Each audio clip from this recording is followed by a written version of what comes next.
जन्म जन्म मुनि जतन कराही, जन्म जन्म मुनि जतन कराही।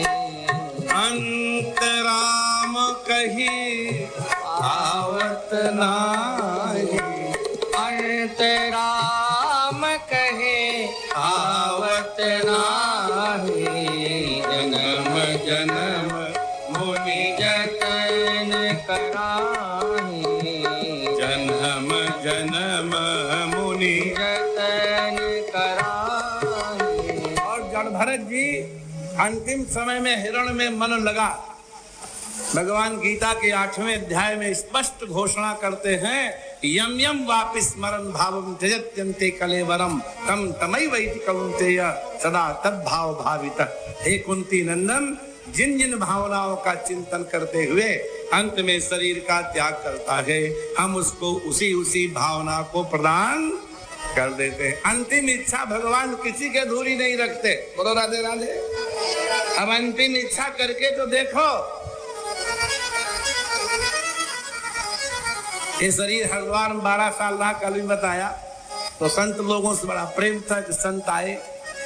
उस समय एक लेक्चरर का वेतन 500 रुपया महीना था। सोचिए, 8-10 रुपए किलो घी मिल जाता था। राधे राधे बोलो। तो बाबा जी आए, बोले पिताजी तोड़ेंगे उस बंधन को, मम्मी तोड़ेंगी। नटैया माने क्या होता है? नटैया निकलने लग जाएंगे तो उसी कमंडल के घुन बनोगे, क्योंकि मन में आएगा कि हाय कमंडल। बोलो राधे राधे। क्या छुटा? कमंडल छुट रहा है। और कमंडल तो बनोगे नहीं, तो उसके कीड़े बनोगे। बोलो राधे राधे। उन्होंने कहा, आपने तो सब कुछ कह दिया इतने में ही, हमके यही तो फांसी है। जब ही जमराज रजाय सुते तो ही लई चली है बल बांधे नटैया। एक शब्द है नट्टी, नटैया। जानते हो कोई? नटैया माने क्या होता है? नटैया माने गले की आगे की जो हड्डी है, इसको नटैया कहते हैं। क्या कहते हैं? और आपने देखा ना हो तो सुना तो होगा, हमने भी सुना ही है कि अति वृद्धावस्था में मरणासन्न पिता के मुख में पुत्र डालता है तुलसी दल गंगा जल। कई बार निगल पाते हैं, कई बार बाहर ही रह जाता है। आपने भी सुना किसी ने कि नहीं? बाहर रह जाता है। कभी विचार किया कि बाहर क्यों रह गया? तुलसी कहते, जब ही जमराज रजाय सुते, जब यमराज की आज्ञा से तो ही लई चली है बलि बांधी नटैया। जब गले में रस्सी पड़ी होगी और गला जब कसके दब रहा हो तो पानी नहीं घूंटा जा सकता। और न मानो आज करके देख लेना, अंगूठे से कसके दबाना, इतनी जोर भी मत दबाना जो कल सत्संग में ना आओ।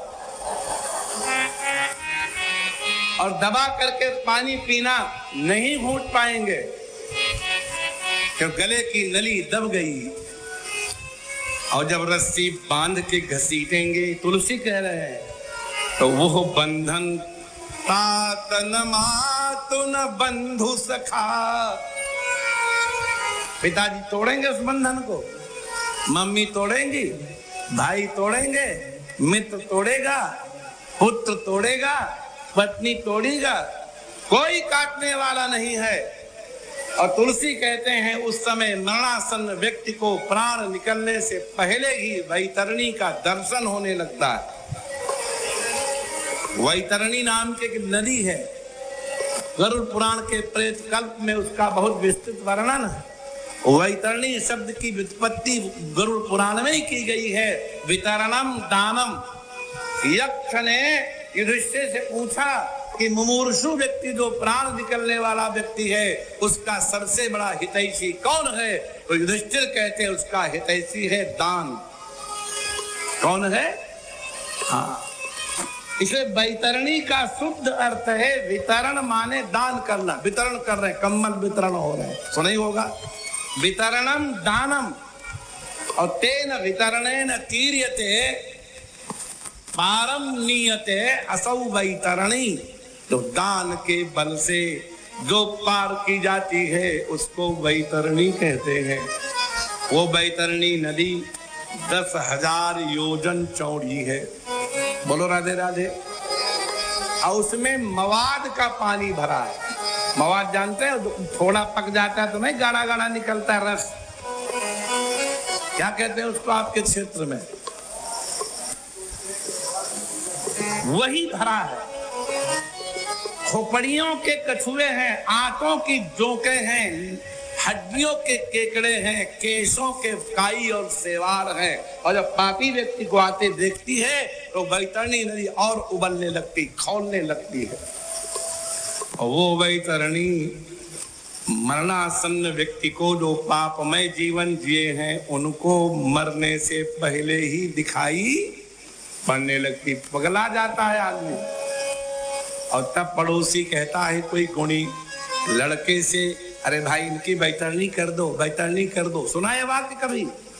वैतरणी कर दो माने कुछ दान, गोदान वगैरह। तो जिसके लिए उसने जीवन भर कमाया था वो भी आज के युग में भी 11.25 रुपए दान करता है, गोदान के नाम पे संकल्प। आपने देखा होगा तीर्थों में गाय बछिया बंधी रहती है, देखा किसी ने कि नहीं देखा? और एक बछिया की पूंछ पकड़ के 1000 आदमी गोदान करते हैं और वैतरणी पार हो जाते हैं। ये मन समझाने वाली बात है कि सच्ची बात है? गोदान का अर्थ होता है गाय का दान, और वो भी ऐसे ब्राह्मण को किया जाए जो गाय से प्रेम करता हो और उसकी सेवा अपने हाथ से करता हो। कोई मिलेगा आज ब्राह्मण? खोजते रहिए।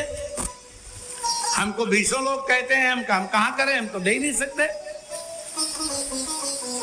कौन सेवा करेगा? और जब वो पुकारता है, हाहाकार करता है, तो और नहीं तह कोई जटैया, तब एक कृपालु कहाँ तुलसी, दशरथ को नंदन बंद कटैया। अगर वो गांठ खुल जाए कदाचित किसी की, कितना सुख मिलेगा, मिलेगा कि ना है? तो बाबा से पूछा गया गांठ खोलने का मंत्र बताओ। एक माला में कितने दाने होते हैं और गिने कितने जाते हैं? अगर हजार गायत्री करनी हो, कई माला करोगे? ये 9 ही करेंगे, माने 9 करेंगे और फिर 20 और कर लेंगे, क्योंकि अच्छी तो 9 8 72 तो हो ही चुकी, 28 और करेंगे। इतना हिसाब किताब, ये हिसाब किताब नहीं चलेगा। भले ही 108 दाने होते हैं, लेकिन गणना में केवल 100 होते हैं। इसलिए 1000 जप करने के लिए आपको 10 मालाएं करनी। 10 माला माने 100 बार, एक माला 100 होती है। बाबा बोले कि ज्यादा न कर सको और कोई मंत्र न पढ़ सको, केवल राम राम ही कर सको। जो 7 बार पाठ कर कोई, जो 7 बार पाठ कर कोई। 7 बार का अर्थ है जो कोई पूरे 24 घंटे में 1 माला भी कर ले। कितनी? अब बहुत बड़े महामृत्युंजय की नहीं, राम राम की। बोलो राधे राधे। है सरल कि नहीं सरल है? लेकिन इतना सरल होने पर भी कितने लोग जीवन में नियमित ये कर्म कर लेते हैं। और यदि सचमुच कोई करता हो 1 माला भी, और जिस दिन यमराज की रस्सी पड़ेगी और उस दिन माला नहीं कर पाया होगा, तो उसका मन अटक जाएगा कि आज माला नहीं कर पाई। और जैसे ये मन में आएगा तो छूटई बंध महासुख होए, छूटई बंध महासुख होई। जो सत बार पात कर कोई, जो सत बार पात कर कोई।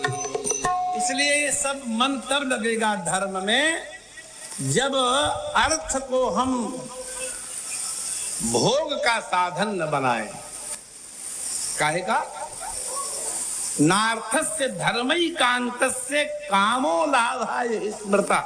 सूत्र है सब। अर्थस्य लाभाय कामः न स्मृता। अर्थ माने धन का लाभ, कामनाओं की पूर्ति नहीं है। अर्थ का लाभ है धर्म का अर्जन। तो मानो चेले पूछा कि जब कामनाओं की पूर्ति ही नहीं करेंगे तो अर्थ को काहे हम मेहनत करके कमाएंगे? तो गुरु जी ने कहा ना ना, कामस्य नेन्द्रिय प्रीति ही। बार बार वही उदाहरण देते हैं। जीवन हो गया भोजन करते करते, लेकिन एक दिन भी कम ज्यादा नमक मिर्च सहन नहीं होती, क्योंकि इंद्रियां तृप्त नहीं हुई। भगवान कपिल से कोई माता अपने पुत्र से नहीं कहेगी, लेकिन जब गुरु भाव आता है तो गुरु से सब कुछ कहा जा सकता है। बोलो राधे राधे। गुरु से नहीं छिपा सकते, वैद्य से नहीं छिपा सकते। कितना भी इंटरनल डिजीज हो, वैद्य से छिपाओगे? बोलो राधे राधे। अंदर की बात वैद्य को बताओगे कि नहीं?